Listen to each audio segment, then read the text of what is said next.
بسم اللہ الرحمن الرحیم۔ السلام علیکم جی سامعین، میں ہوں آصف علی اور آپ دیکھ رہے ہیں میرا یوٹیوب چینل۔ میں امید کرتا ہوں آپ سب لوگ خیر و عافیت سے ہوں گے۔ جیسا کہ آپ کو معلوم ہے کہ میں مختلف موضوعات کے حوالے سے مختلف ویڈیوز اپلوڈ کرتا رہتا ہوں۔ آج کا میرا موضوع ردیف کی روایت۔ ردیف ایرانیوں کی ایجاد ہے۔ قدیم عربی زبان میں اس کا وجود نہیں پایا جاتا تھا، البتہ اب عرب شعراء بھی ردیف لاتے ہیں۔ ردیف کا استعمال بصورت لفظ یا الفاظ مستقل ہونا ضروری ہے، مگر معنی بھی ایک ہونا لازم نہیں۔ مراد اس سے یہ کہ باللحاظ کتابت شکل ایک ہونی چاہیے۔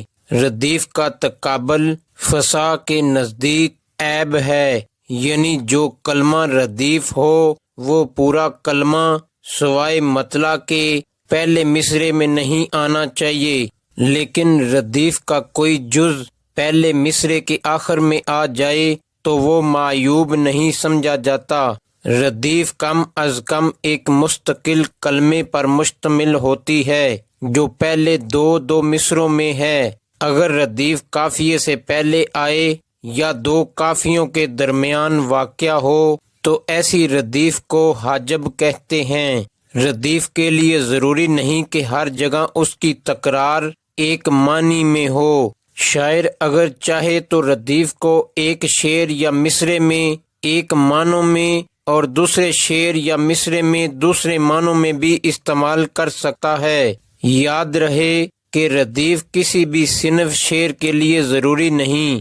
غیر مردف قصیدے اور مسدس کے بند عام مل جاتے ہیں، لیکن اردو میں غیر مردف غزلیں بہت کم لکھی گئی ہیں۔ عام طور پر غزلوں میں قافیے کے علاوہ ردیف کا بھی اہتمام کیا جاتا ہے۔ رباعی، دو بیتی، مثنوی، مصمت، ترکیب بند، ترجیع بند اور قطع جیسی اصناف میں بھی حسب ضرورت ردیف سے کام لیا جاتا ہے۔ اصل میں قدیم شعراء مثلاً جعفر زٹلی کے ہاں ایسی منظومات بھی ملتی ہیں جن میں قافیہ موجود نہیں ہے۔ ایک شعری مثال سماعت فرمائیں۔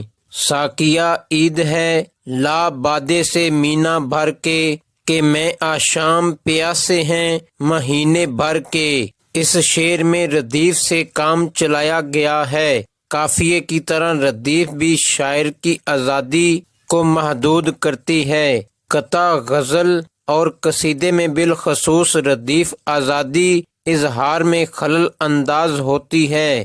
شاعر وہی مضمون باندھ سکتا ہے جو ردیف کے متحمل ہو سکتے ہیں۔ اگر ردیف اور قافیہ انسل اور ہے جوڑ ہوں تو سنگلاخ زمین وجود میں آ جاتی ہے، جس میں شاعر کچھ کہنے کی بجائے بمشکل ردیف اور قافیہ ہی کو نبھا سکتا ہے۔ بعض اوقات ردیف کی بجائے خود اتنی مشکل ہوتی ہے کہ قوافی خواہ کتنے ہی سہل ہوں، اس زمین میں کام کا شعر نکالنا بہت مشکل ہو جاتا ہے۔ مثلاً چند ردیفیں دیکھیے۔ گاہ خدنگ و گاہ کماں، فلک پہ بجلی زمین پہ باراں، سر پہ ترا ہار گلے میں کی تتلیاں۔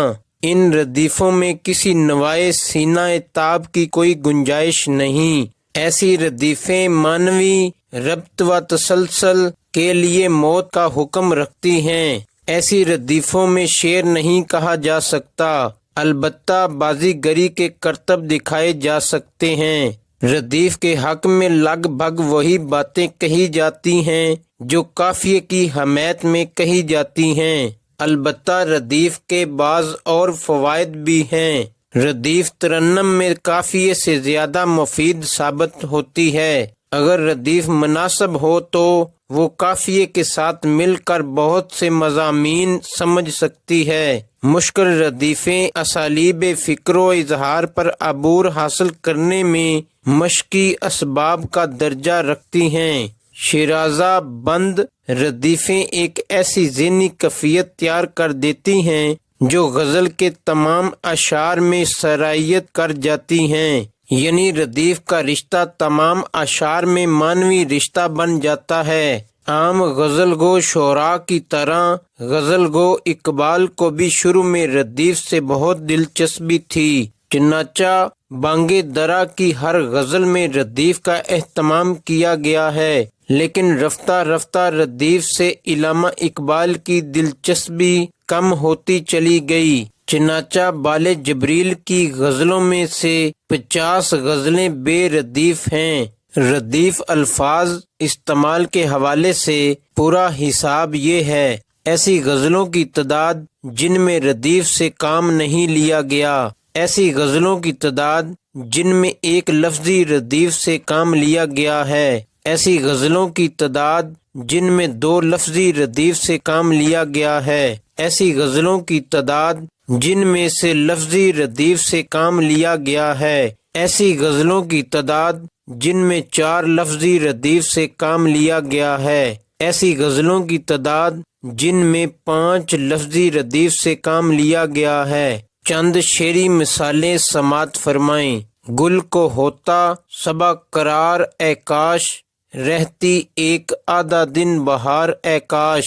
مدرجہ بالا شعر میں اے کاش تکرار آ رہا ہے تو یہ ردیف کہلائے گا۔ دوسری مثال، نہ تھا کچھ تو خدا تھا، کچھ نہ ہوتا تو خدا ہوتا، ڈبویا مجھ کو ہونے نے، نہ ہوتا میں تو کیا ہوتا۔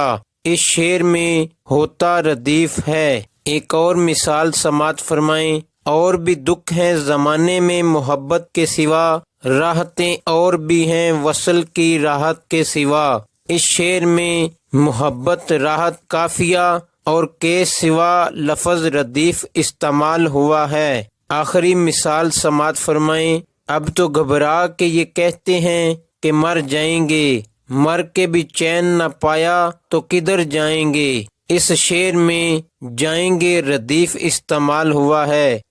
اس ویڈیو کو لائک کریں، شیئر کریں۔ اگر آپ اس چینل پر نئے ہیں تو چینل کو سب سے پہلے سبسکرائب کریں اور میری تمام ویڈیو کو دیکھنے کے لیے بیل آئیکن کو دبائیں اور میری تمام ویڈیو سے باخبر رہیں۔ اس کے علاوہ آپ مجھے فیس بک، ٹویٹر، انسٹا پر بھی فالو کر سکتے ہیں۔ اب تک کے لیے اتنا ہی۔ اپنا اور اپنے عزیزوں کا خیال رکھیں۔ اگلی آنے والی نئی ویڈیو تک کے لیے اللہ حافظ۔